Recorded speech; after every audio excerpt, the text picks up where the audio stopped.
आइए सीधे चर्चा शुरू करते हैं भारत के बदलते ब्लॉकचेन लैंडस्केप की। आज के इस विश्लेषण में एमएसटी इंडिया की नई पहल और वैलिडेटर नोड्स के कॉन्सेप्ट पर बारीकी से नजर डालेंगे।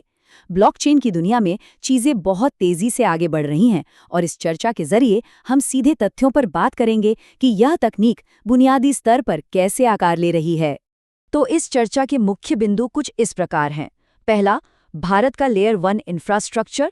दूसरा, वैलिडेटर पावर को समझना। तीसरा, वैलिडेटर की जीवन शैली।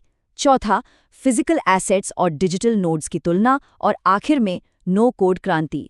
शुरुआत करते हैं पहले बिंदु से, भारत का लेयर 1 इंफ्रास्ट्रक्चर। अगर थोड़ा पीछे हटकर सोचें तो आखिर ये लेयर 1 ब्लॉकचेन है क्या?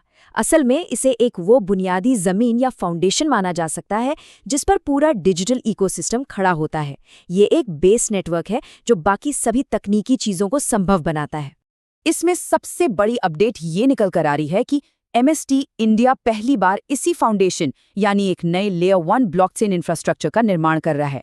और सबसे खास बात, ये सब भारत सरकार के तय किए गए कानूनी दिशा निर्देशों के पूरी तरह से अनुरूप हो रहा है। एक मजबूत और लीगल फ्रेमवर्क के अंदर काम आगे बढ़ रहा है। आगे बढ़ते हैं हमारे दूसरे विषय पर, वैलिडेटर पावर को डीकोड करना। यहाँ एक लाजमी सवाल खड़ा होता है कि ये वैलिडेटर पावर आखिर क्या बला है? इसकी इतनी अहमियत क्यों है? दरअसल इसे ऐसे देखा जा सकता है कि एक वैलिडेटर इस डिजिटल जमीन का रिकॉर्ड कीपर या टोल कलेक्टर होता है।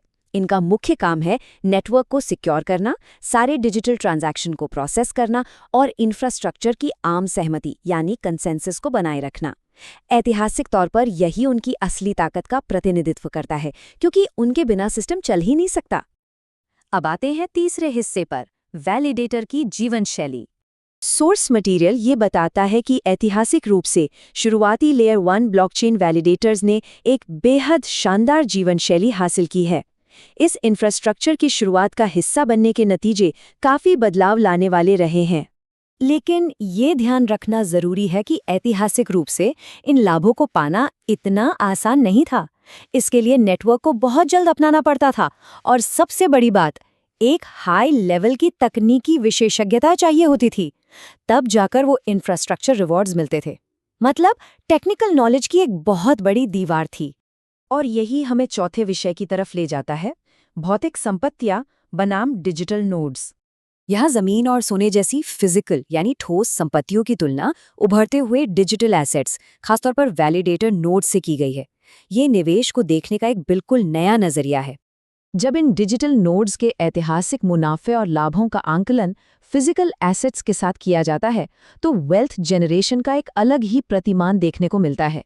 यह तुलना साफ दिखाती है कि ऐतिहासिक रूप से डिजिटल नोड्स कितने शक्तिशाली निवेश साबित हुए हैं।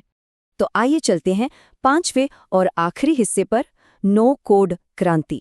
यहाँ पूरी कहानी में सबसे बड़ा गेम चेंजर आता है। जैसा कि हमने देखा, ट्रेडिशनल वैलिडेटर्स के लिए हाई कोडिंग स्किल्स होना बेहद ज़रूरी था, लेकिन अब एमएसटी इंडिया एक नो कोड फ्रेमवर्क ला रहा है जिसे एक आम नागरिक भी आसानी से एक्सेस कर सके।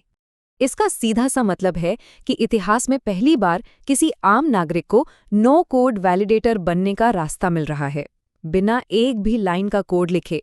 तकनीकी विशेषज्ञता की वो जो बड़ी दीवार थी, अब उसे पूरी तरह से हटा दिया गया है। इस विश्लेषण को खत्म करते हुए सोचने के लिए एक बहुत बड़ा सवाल रह जाता है। जिस तेजी से फिजिकल और डिजिटल संपत्तियां आपस में विलीन हो रही हैं, क्या ये नया सुलभ नो कोड इंफ्रास्ट्रक्चर आने वाले कल की नई रियल एस्टेट बनने वाला है? ये यकीनन एक ऐसी दिशा है जिस पर नजर रखना बेहद जरूरी हो जाता है।